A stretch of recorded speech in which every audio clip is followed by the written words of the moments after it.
Ça, c'est quelle lumière? Si je dis à ma grande soeur, elle va dire, viens à l'église. Je dis, elle dit rien. Jamais. Allah est mon Dieu, Mahomet est mon prophète. Je ne peux pas aller à l'église. Pour moi, c'est une insulte. Ce n'est pas possible. 2 semaines après encore, cette même lumière encore est venue encore au salon. Mais dans la lumière se dégage une paix. Matin, je me réveille, je m'en vais fumer, je m'en vais boire. J'appelle mes 2 copines, on se voit quelque part, on s'en va causer. Je ne peux pas les dire, moi je suis musulman. Il y avait une fille du là dedans et une fille de haute ethnie. Je les dis, ils vont dire, mais j'ai dit rien à quelqu'un, ni au pasteur. Le pasteur m'appelle, mon fils, ça va? Tu viens à l'église quand? Il dit, papa, moi je suis musulman, hein? Je ne peux pas aller à l'église, ni Islamadé, ni Qatar, l'église là, à Badan. Moi je suis un musulman. Aller à l'église, jamais. Et la 3e fois, écoutez-moi très bien, toi qui m'écoutes là où tu es. On a fini de manger. J'ai dormi comme tout le monde. Et dans la nuit, j'ai vu une apparition. Une personne est apparue dans ma chambre. Je le vois comme je te vois actuellement. Si mes yeux sont fermés, si c'est ouvert, mais j'ai vu un être arrêté devant moi. Ses pieds ne touchent pas la terre. Ses cheveux tombaient jusqu'aux genoux. Et ses mains étaient percées. Il y avait 2 trous. Je vois les 2 trous dans sa paume. Il dit quoi? Et il me fait comme ça. Il me fait comme ça. Et j'ai crié dans mon sommeil. Toi tu es un prophète, tu es un prophète, tu es un prophète. Et j'ai ouvert mes yeux. Hein? Je ne peux pas dire ça à ma grande soeur. Parce que je vais la convaincre pour revenir. Si je lui dis, elle va me dire, viens. J'ai dit ça. Je me suis habillé, je suis allé au travail. Mais en partant, arrivé au travail, à la zone, j'ai appelé un ami là. Il dit, papa, j'ai fait un rêve là. Je viens non dans ma chambre là. Il y a 2 trous là, mais c'est qui même? Il m'a dit, tu es quelle ethnie? Il m'a dit, je suis fou, hein? Je suis musulman. Bon, moi, je ne sais pas. J'ai travaillé et le soir maintenant, je suis venu à la maison. Et quelques temps après, le pasteur venait à la maison m'expliquer. Mais si je meurs, je n'ai pas l'assurance de mon salut. Dans le Coran, on me dit Dieu va peser mes bonnes œuvres et mes mauvaises œuvres. Moi, je suis mauvais. Je vole, j'ai fait les bêtises, je suis dans la drogue, tout ça. Dans les fétiches. Un matin, je me suis levé, je suis allé encore à Bengourou. Je suis allé voir une féticheuse. On dit elle est forte. Si je la vois, elle va m'aider. Elle m'a dit, mon fils, je suis arrivé à Bengourou, elle m'a dit, globalise. Moi, je ne peux pas t'aider. Mais je vois quelque chose qui est derrière toi là. Sa tête touche le ciel. Je ne peux pas toi t'aider. Je peux aider tout le monde, sauf toi. Pardon, sors de ma maison. Quoi? Moi, je suis musulman. Et tu me dis, tu ne peux pas m'aider? Dieu seul. Non, c'est que ce Dieu-là, moi, je vais le chercher. Et puis mon cas encore, je suis revenu à Abidjan.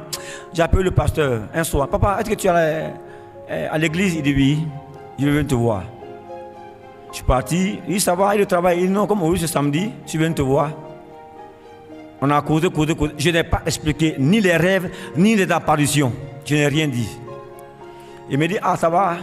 Et vers les 18h30, 19h, la prière de 19h, on appelle ça Sarafo.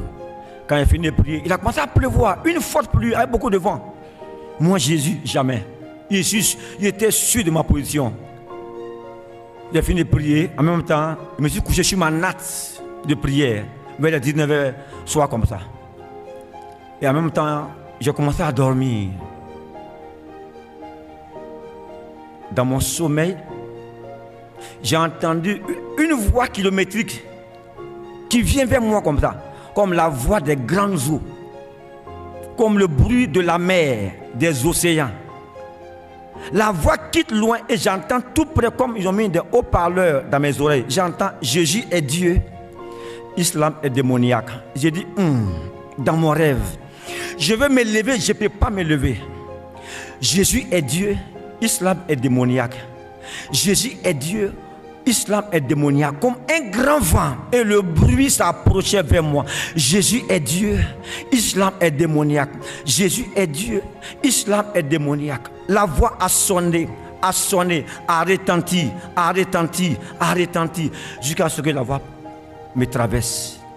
Je ouvre mes yeux, il est 21h. Il n'y a personne dans la chambre. Le pasteur était à son bureau. Je rentre. Papa, encore. Il dit oui, mon fils Koulibaly, ça va? Papa, est-ce que tu as entendu une voix? Il dit rien. Papa, tu n'as pas entendu la voix des grandes eaux, l'eau, bruit de l'eau? Il dit jamais.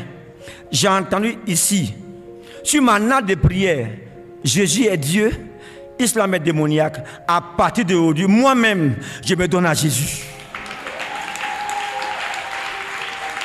Je me donne à Jésus. Je me donne à Jésus. Il dit, Koulibaly, tu dis quoi? Je me donne à Jésus. Parce que je l'ai défié. J'ai dit qu'il est prophète. Donc, il vient encore me démontrer. Alors, son niveau dépasse les prophètes. Son niveau dépasse les envoyés. Son niveau dépasse les messagers. Je cours, je prends le Coran. Ce qui m'a étonné, on ne m'a jamais enseigné cela à l'école coranique. Jésus est né sans péché. Surat 19, au verset 19, Surat Mariam. Comme on dit, un homme est prophète, il va naître sans péché. Or pourtant, tous les hommes, depuis Adam jusqu'à Mahomet, tout le monde a péché. Tout le monde a désobéi. Tout le monde a commis une petite faute, même une grande faute. Cet homme-là, à partir d'aujourd'hui, je vais l'accepter comme mon Dieu et mon Sauveur. Alléluia. Toi qui m'écoutes ce matin, depuis ton village, depuis ta ville, bien-aimé, nous serons Jésus l'habit. Ça va maintenant 27 ans. Depuis 98, j'ai donné ma vie à Jésus. Jusqu'à aujourd'hui, je sers le Seigneur et Christ prend soin de moi. Et quelques temps après, je suis tombé malade. Et les parents ont appris. Ils ont commencé à me chercher ici à Abidjan. Je me suis caché. Le pasteur m'a dit, ah, ce qui est sûr, porte ta croix. Et un jour, on dit, Adama, ce que tu as fait là, nous on est au courant. On t'attend. Nous-mêmes, on va te demander.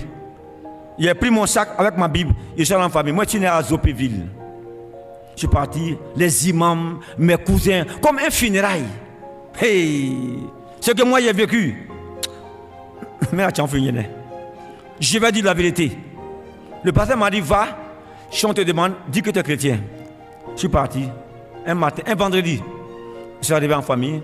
Aïe danser, Tchangona, j'ai répondu. Fotangmana, j'ai répondu. Bonne arrivée. On m'a salué sur une fois. On m'a fait asseoir. Adama, on a une seule question à te répondre. À te dire. Tu es chrétien, oui ou non? J'ai dit je suis chrétien à jamais. La réunion s'est terminée. Que ce témoignage puisse t'édifier. Fais tes recherches. Pose la question à Jésus, il va se révéler à toi. J'ai douté, je n'étais pas sûr de mon salut. Mais quand moi-même j'ai posé la question sur ma nappe de prière, Jésus s'est révélé à moi. Et aujourd'hui, je sais mon Dieu, je le sais aujourd'hui depuis 27 ans pour la gloire. Afin qu'aujourd'hui, toi aussi qui es dans le doute, cherche la vérité. Jésus a dit dans Jean 14, 6, je suis le chemin, la vérité et la vie. Que Dieu nous bénisse. Amen.